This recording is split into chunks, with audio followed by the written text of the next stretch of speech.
Welcome to The Kid is in School, where we talk about whatever we want since our kid is not here to interrupt us. But we don't have a lot of time before the bell rings, so let's get right into it. Luke, you managed to start each and every morning without coffee. How? I don't like coffee. That's the way to do it. If you don't like it, it makes things very easy to avoid. Oh, but have you ever tried it? You must have tried it to not like it. Yeah, you know I've tried it. You've seen me try it. It's just, I don't like it. It doesn't taste good. And you haven't bothered to try to make it taste good. That's the problem. See, I think that too many people in this world push themselves through not liking something for a while to get to the point that they are addicted to it. So now they feel like they do like it. And we call it acquired taste. I don't believe in acquired taste. Oh. So you either like it or you don't like it. Is this how you feel about stinky cheeses? No, I like those. So I don't. Those are bad always on the first taste. In fact, the smell puts you off of them. The smell is what warns you away from stinky I didn't say cheese. anything about acquired smells. I said acquired taste. You push past the smell, but you will not push past the taste. I love coffee. I love everything about it. I like the warmth.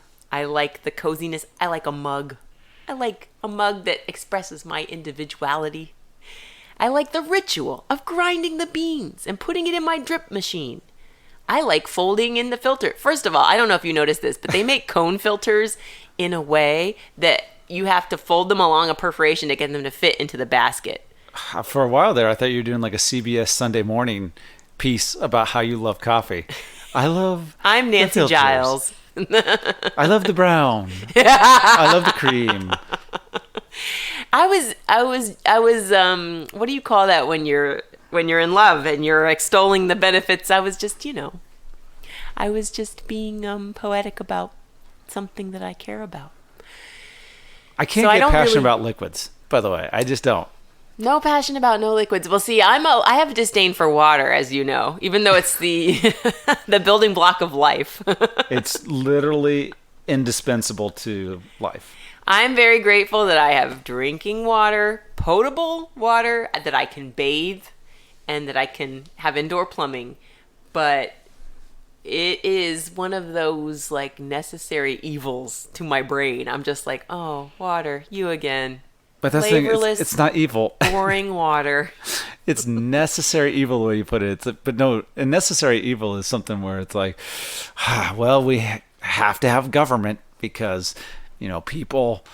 Necessary evil? Government? Will just go crazy on their own, so we have to have something. It isn't... Food and water and shelter are just these necessary. No, those are necessities. Yeah, I guess I file government under a necessity too for order, but when you said necessary evil, I was thinking like tweezers, how you need them to pull out the splinter, but it hurts, but you have to. That's the way to get the splinter out. No, I don't think that's what necessary evil means at all. Oh my gosh. Wow. Agree to disagree.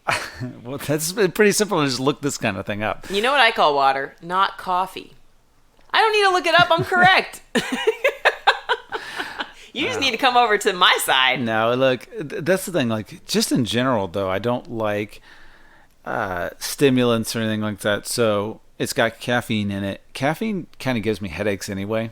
So I learned that when I was a teenager with sodas, that caffeine, I was getting these headaches all the time. And then when I cut caffeine out, no more headaches. So there's no reason for me to want coffee. Right. Caffeine. I have a question. Did you cut caffeine out but keep sodas in your life? Because there are non-caffeinated sodas. I don't think I did. Okay. I think that it was kind of, because there are non-caffeinated ones. So I probably drank Sprite or something like that for a while, and then there was Sierra Mist. Yes, I think A&W root beer. One of the root beers is caffeine free. Yeah, I think it might be A&W. Well, the reason I ask is because Barks has Bite, so I think the Bite is caffeine. I don't know. Barks has Bite, and by Bite we mean caffeine. The reason I ask is because I notice sugar gives me headaches now. And you haven't cut it out. And I have sugar every day, but when I have too much sugar, it's like, oh, I shouldn't have done that. Or when it's refined sugar versus honey in my oatmeal. If I eat a donut or if I eat honey in my oatmeal, there's a different response. And so Specifically, you know what giving me the headaches lately is eating our daughter's Halloween candy. Let me say that again. You know what's giving me headaches lately? Eating our daughter's Halloween candy. Which I need to stop. She has requested that you stop. And she doesn't remember that it's up there. She asks, now that there's Valentine's Day candy in the store, she's moved on. She's like, I want that. Anytime she sees a Kinder Egg, she immediately forgets that she has a bag full of Snickers at home. they're always, with kids, they're always getting candy from someplace else anyway. Right. Like we very rarely have bought her candy, but there's neighbors that give her candy. There's Halloween, but there's Christmas candies. There was birthdays, like some kid in her class had a birthday, so they just sent candy home. Right. With her. Lollipops, and she always likes lollipops over really good candy bars. I'm like, you want a Dum Dum over a Reese's Cup? You made some home-baked chocolate chip cookies, and she wanted to have the lollipop instead of the cookies. Shame. I was like, why don't you just wait? These are fresh. These are good. And the lollipop is going to be exactly the same freshness tomorrow. I know. And maybe I just like the chocolate over the lollipop because it's got caffeine. I want to return to coffee for a moment because you've reduced coffee to caffeine and a stimulant. And it's so much more. It, like I was saying before, it has a temperature to it, so it's nice and warm. Some people are like, they drink iced coffee year round. They just prefer the cold. And I don't understand those people. I think I would probably prefer that. I don't like hot drinks that much. I like iced tea if I was going to have tea. I like hot drinks even in the summertime. Yeah. It's just a little bit of a reset in my body of Yeah. like a little massage, if you will, an internal massage. So coffee is the drink so good it has its own table. They named the coffee table after the proper drink. It's not a tea table, Luke. See, I like to think that dinner is such a great meal they've made it table after it. That's There's true. The dinner table. So. Breakfast gets a nook. Yeah. And no one eats in a breakfast nook either. Yeah, They sit in the window, but they don't eat there. I'm not even sure what the nook is. Is the nook the shape of the room? Is it the table itself? Is it the whole like thing? The armpit of the room. It's a little indent, you know. It's a little place you can hide. I think in New York City, everything's a nook. New York City is the entire apartment is the nook. armpit of the country, in some ways. I said it. Don't send letters and don't send nasty comments. Send I can letters. talk about New York because This is still CBS Sunday Morning. Because I live here.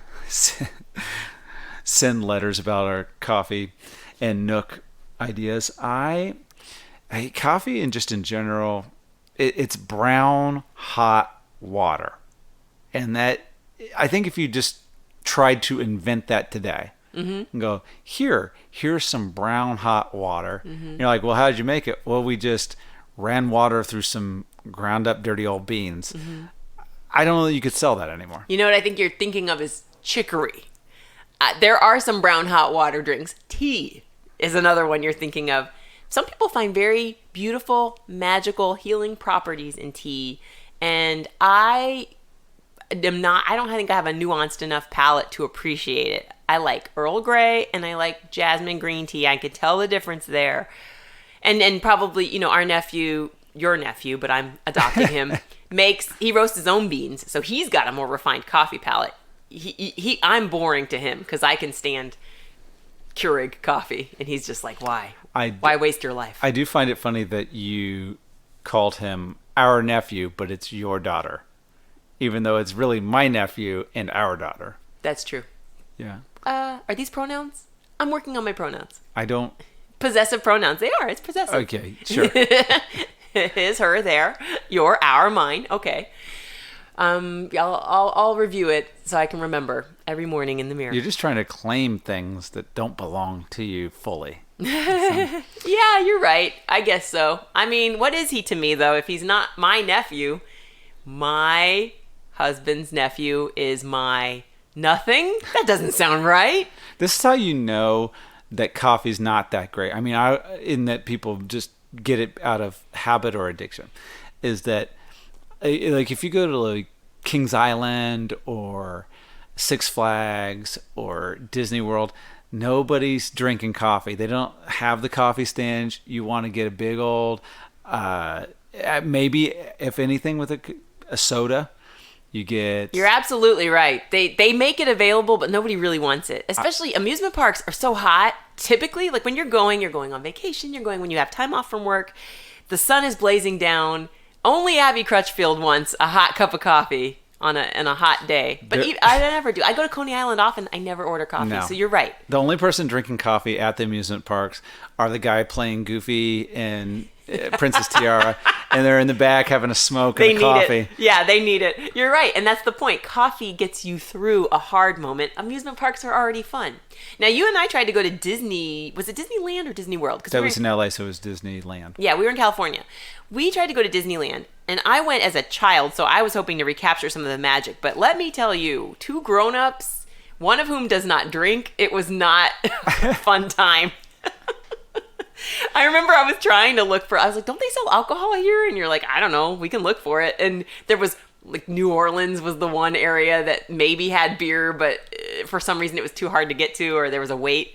And so I was like, I just forget it. It's not going to be fun anyway. It wasn't, that's the thing, we went, because we're comedians, it was just an off day. And right. We tried to, go on a day that it would be affordable. Yeah. Well, beyond affordable, who cares? I mean, not crowded. You know what I mean? Not crowded is the big thing.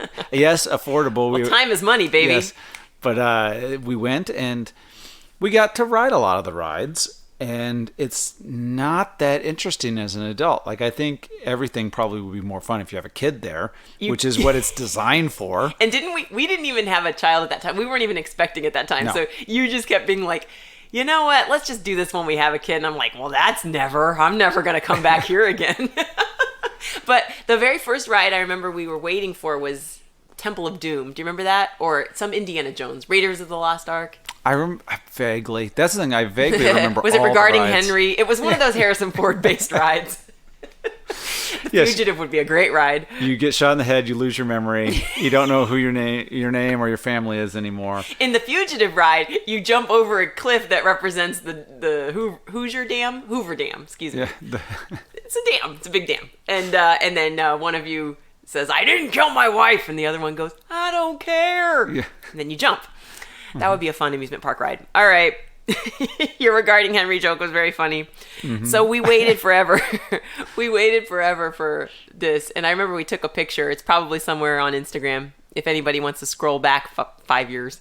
And it was just us being irritated and bored. And I'm like, this is the Disneyland experience. I even ate a turkey leg, didn't I? I tried to make it happen. I stood in front of the castle. I ate whatever food they make. And there's adults that like doing this stuff. Oh my gosh. I have a friend that I knew from college who back in college, he would wear Donald Duck sweaters, unironically.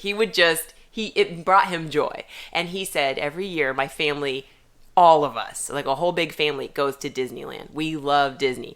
And it wasn't until I joined Instagram and became a part of the nail community, I have a separate nail blog, that I learned there are people who are obsessed with Disney World. Like, not just they've seen all the movies, but every article in their home has some kind of Disney logo or icon on there. So yeah, this friend of mine from college was definitely one of those people.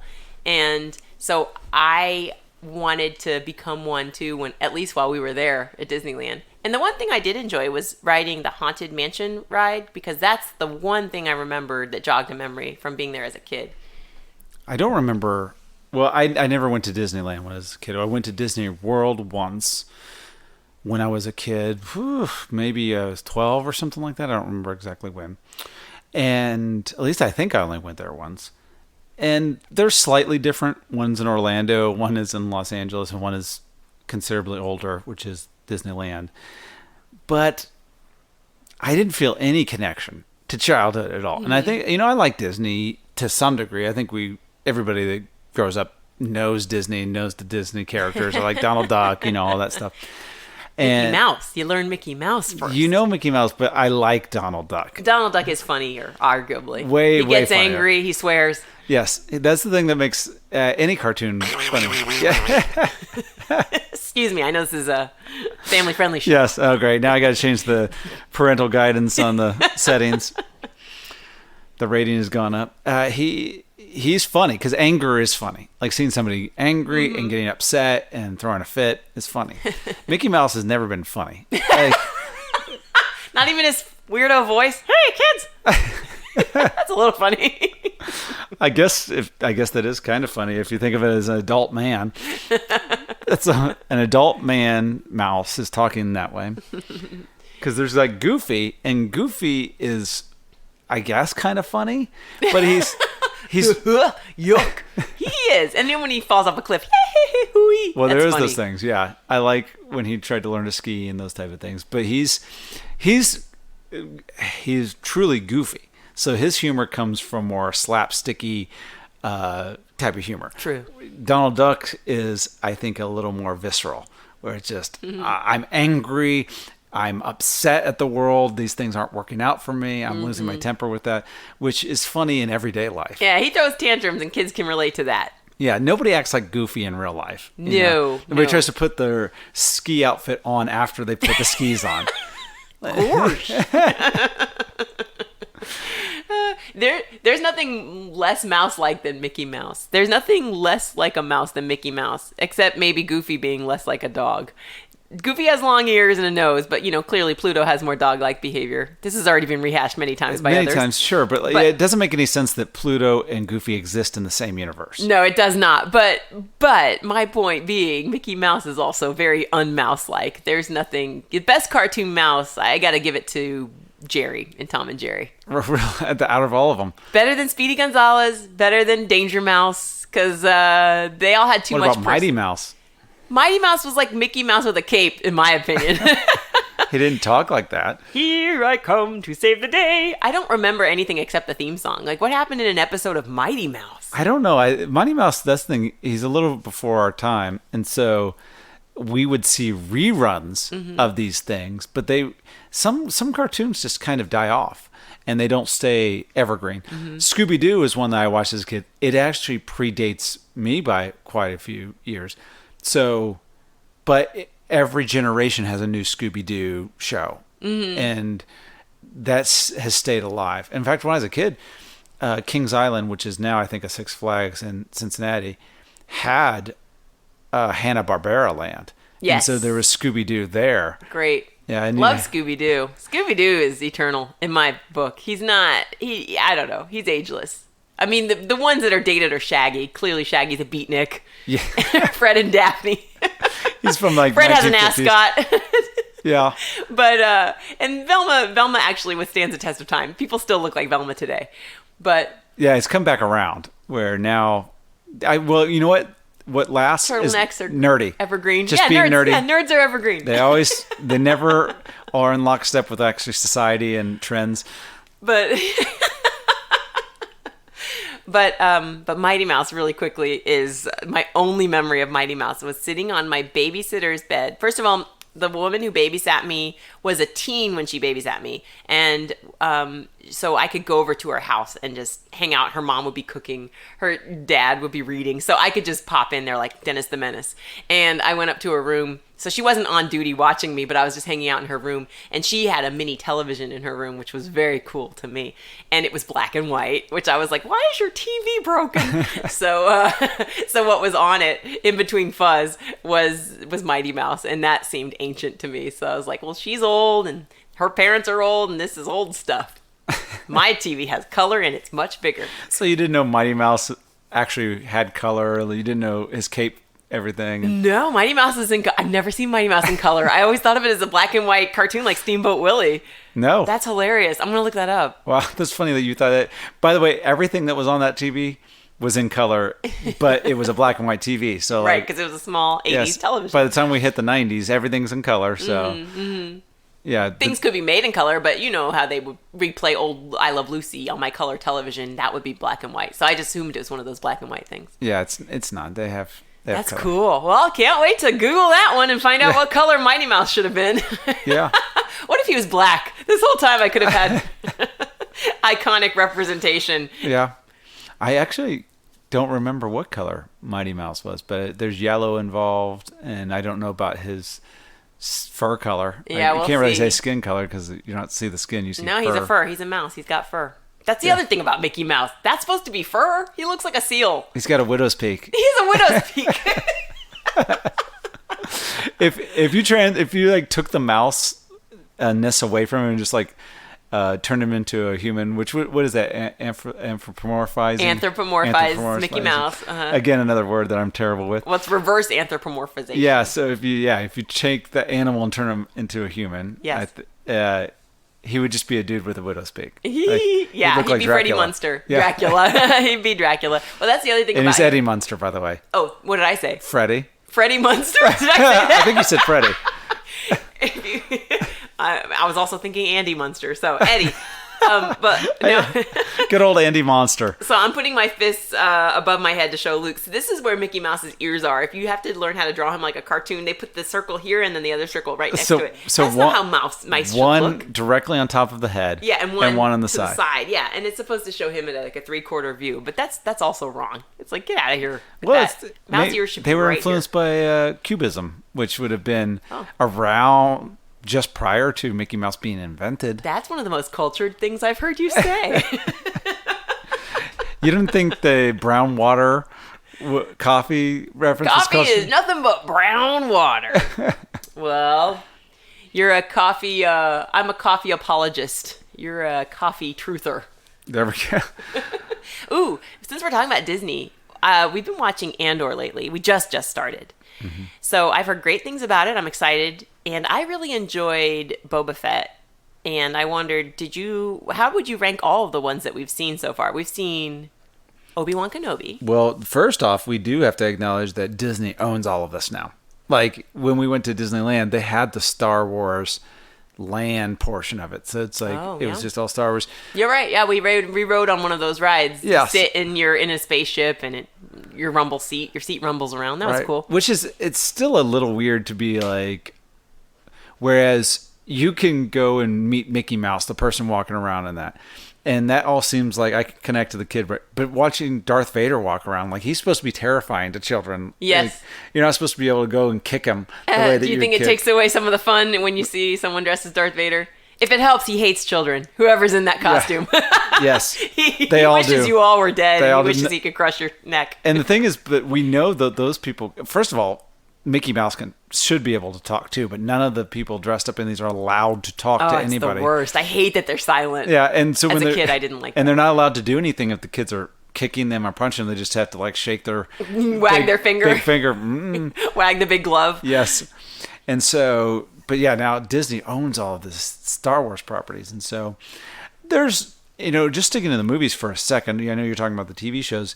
There's been ups and downs with the movies. There's the original 3 George Lucas made in the late 70s, early 80s.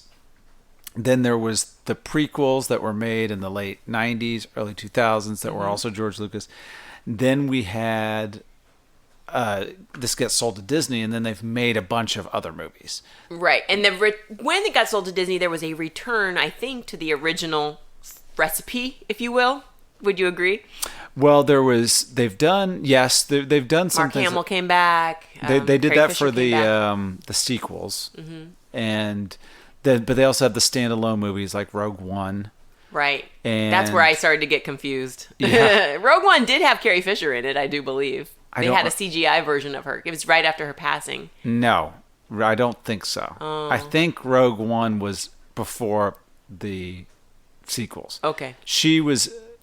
I think the CGI version of her was in maybe the last of the sequels because she was rebellion based. All of Star Wars is rebellion based. Okay, you're right, and I don't want to spoil it, but in this one in particular, I would call it a not so happy ending. Whatever one I'm thinking of. I think she was fine. I think that she survived that. But anyway, those are ups and downs because they're continuing the same storyline. These offshoots.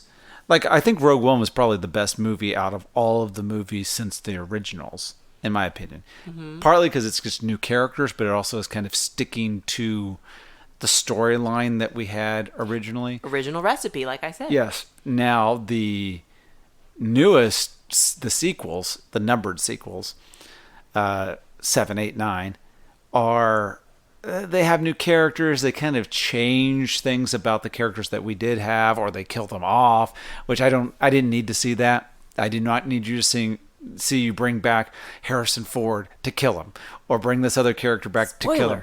Look, if you've had many, many years, anything beyond a year, spoilers, no, you don't even have to have a disclaimer anymore. Oh, okay.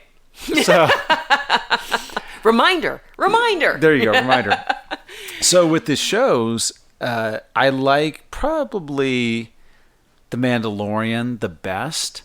It's all within that same time period and universe, but they don't try to retread the same character or change the character at all, which they did a little bit in episode 8, when Luke Skywalker was like living on a mountain drinking weird monster milk or whatever. He's older, but You mean when Mark Hamill came back as Luke Skywalker, but this time was doing his Jedi meditations all day?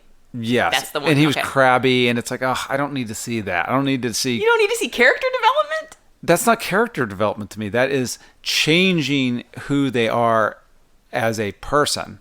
Okay. Character development is you grow and change, not, right. Hey, you've been this way your entire life, and this is where you've grown. And then in this other movie, oh, by the way, you're now a crabby old man that doesn't believe anything you ever believed before. It's like that's not development. That's just, at least to me, that is just changing something so that you can utilize it for whatever story point you want. And I didn't even think the story point was good. So all right, fair enough. Well, what I liked about The Mandalorian was his whispering voice. It was almost like he was talking through one of those telephone, mimicry, when they want to show that someone's on the phone. Hello, is somebody there? Hello, I'm the Mandalorian. I liked that he never really raised his voice or changed his tone, but I thought it was too heavy. It was just too parental. He really cared about Grogu, the child, and Baby Yoda to some people. Some people will refuse to call him anything but Baby Yoda, and it's like, he is not Yoda. Like, he's a different character. You're right. But explaining that to our daughter was tricky. Well, like, what's Yoda then? I'm like, same looking thing. She gets it. Bigger with a Kermit voice. It's the adult ones that I don't get. Where like still will call him Baby Yoda, and it's like, oh, his name's Grogu. And it's like, okay, well, Baby Yoda, and I'm like, oh. They think you're a nerd when you have to correct them on the name. I know. Actually, he's been given a name, and it's Grogu. Well, I'm a parent. I like taking care of things, but to me, that made the stakes a little too high. The fact that he was always worried about the safety of the baby, so that in every episode, when danger was at hand, it wasn't as exciting as it was to me in Boba Fett. Boba Fett was not heavy at all, and I could look forward to the action every time. I loved the surprise cameos of celebrities. I even liked his dusty transformation. He went from chapped to moisturized when he was in his little water chamber. You care more about the moisturization of this character. You don't care about the character development. I like cocoa butter representation. Skin development. Yeah. Yes. So I would rank them Boba Fett over Mandalorian or even though I've only seen one episode, over Obi-Wan, because Obi-Wan was my least favorite. And I don't have anything bad to say about it. Everything was dark. It was always dark. And he never really got to shine. I wanted to see him kick butt every episode, and he didn't do that. I liked Obi-Wan. I think that it was interesting, and we got to see Darth Vader more. Like, I think that for some reason the Star Wars universe in general just doesn't want to give us Darth Vader. Yeah, it's like, we want to see Darth Vader. Like, a standalone show on Darth Vader would be fun. Like, it would be the most popular. You didn't appreciate it when they gave you Hayden Christensen for 3 straight films. That guy's not Darth Vader. That's Anakin Skywalker. We want Darth Vader. And so, I like that we were able to see Darth Vader. We were able to see Obi-Wan Kenobi, and kind of also see some of those missing years between episode 3 and 4, when he becomes an old man, and he gets grumpy. And so Look, grumpiness is inevitable in the Star Wars universe. if you're a Jedi, that's how Unless you you're end. at the cantina, you just Yes. can't have a good time. Yoda got old and grumpy. Everybody gets old and grumpy. That's one thing I love about all these Star Wars adaptations is the cantina versions. There's always going to be a bar or a restaurant, and but you know, whether they represent a strip club or whether they represent a speakeasy, or a saloon, it's always nice to see the interpretation of the place because it's when the show gets to rest. You know, it's like there's not any danger looming. It's just the break in the show. I guess I think there is inherent danger to those things. Yeah, sometimes there's a fight scene. Sometimes there's a message like, oh, I gotta tell you. But let me say this. This is why I want a video game, and I think they may exist, with just side quests, where it's all like, instead of There's having no main story. It's just side quest. no facing an enemy, no dying, you just get to go to, which one did you So have? you don't where even mean could go to- side quest. You just mean nothing. Like you Well, just you had walking one. around. You had one video game you played where you could go to a barber and change your beard over and over again. I was like, let's just stay here. I think that it might have been Red Dead Redemption 2. Yeah. You could go to the barber. The parts of Red Dead Redemption that don't involve violence, that's what I like. You're like, I can ride a horse from Yeah. town to town. Yeah, it's like a period piece. It's great. I think can what look you at a want map. is Oregon Trail. Well, I was raised on Oregon Trail, and this might be why. It's either that or number munchers. I don't think we have a high-tech video game equivalent of number munchers. No, because it peaked. Eat Yeah. all the even fractions. Anytime they try to do that with educational software, it is always a bomb. Like nobody wants it. It has to be something that you can just do in school instead of reading a book. Yes. And you go to computer. Well, I don't know if they do computer labs. We had computer Oh, labs. computer labs. We're so great. I think now kids have their own laptops. We'll see soon enough. But yeah, I used to love that. And there was a software game called Pause, which was teaching you typing. Is there a better word for typing? No, I think it's just typing skills. And so ASDF, JKL, SEM, that's the whatever that row is called where you rest your fingers. So I figured out a way to beat it. I was so fast at it. I was faster than the software, so they would give me a high score. You're always trying to get faster and faster. And so I memorized, the finger motions so that I could drill it out and see if anybody could beat my words a minute. Oh man, what are they teaching kids with that? To be a secretary or a stenographer? Like that's Yeah, court stenographer. Did you catch all of that? So I liked that game in particular because I always tried to beat it. But the one I didn't like that we had on those floppy disks was Lemonade Stand. Do you remember that one? barely. You could pick the name of your lemonade stand, the amount of, I don't know, sugar that went in, the price, and then then you'd let it rest and watch it go to work, and they'd say, you sold 3 cups today, because of the changes you made. It was a lot like Oregon Trail, where there was no real right move to make. I never found a strategy in any of those games, so I didn't really like them. Yeah, I'm sure it was probably to teach you math of how to, whatever it would be, fractions of how, it's not fractions because it's proportions. Like how much sugar you need plus how much lemon versus, I do kind of remember that. That's a great point. I never realized they were trying to teach me math. All of this was to teach you something. Yeah. I thought it was to flex my creativity, so I kept changing the name of the stand, and they'd be like, nope, you failed again. You forgot to put sugar in lemons into the lemonade. In Abby's fresh lemonade. Yeah. How about Abby's tasty lemonade? Nope, they sold poorly too. Nope, it does not matter if you don't actually put something in the cup. Abby's fresh lemonade, and it's just a cup. Yep. Really cool cups, though. I picked red cups today. Yeah, you can imagine how great it would taste, though. There was some game, and I know I've said this to you before, but I don't have enough keywords to try to search for it online. But if anybody's listening and they remember what it is, there was a game towards my later years when games were becoming a little bit more advanced. They were not on floppy disks anymore. They were on hard disks. And it was a mystery-solving game. You met these kids up in their treehouse. The graphics looked more like a cartoon, like Garfield. And they had talk bubbles, and they would explain, I don't know, some clue you had to solve. And you had to look for clues in the room. Does that ring a bell? No, it does not. The games that I would have played after, like the Number Munchers, when I was real young, it would have been something along the lines of Where in the World is Carmen Sandiego, those type of things. Did you like that? I did. I liked Where in the World, Where in Time. There was another one. I don't. Where in space? Yes. Did she go to outer space? She was only on one of 9 planets. Yes, and her outfit was exactly the same. She still had the big red hat, but there was a big old astronaut helmet on top of that. Was it over it? What, the hat wasn't on top of the helmet? Okay, it was over the helmet. Yeah, that's yeah, she had that cool red hat. Probably the red hat was my favorite part about her, and the show was the a cappella group, Rockapella. But when it came to the actual geography, I checked out. This is my problem with Risk, the game of Risk, because unlike Battleship or Stratego, which I loved, Risk had too much geography. Stratego and Risk always seem like boring adult games. Even though they're games, I was like, I don't want to play that. That seems too much like a Civil War reenactment. It did look like that, didn't it? Yeah. I wanted games like, well, Monopoly is always one as a kid. What's the one that has Trouble? Where you like pop the bubble. Pop-o-matic. Yes.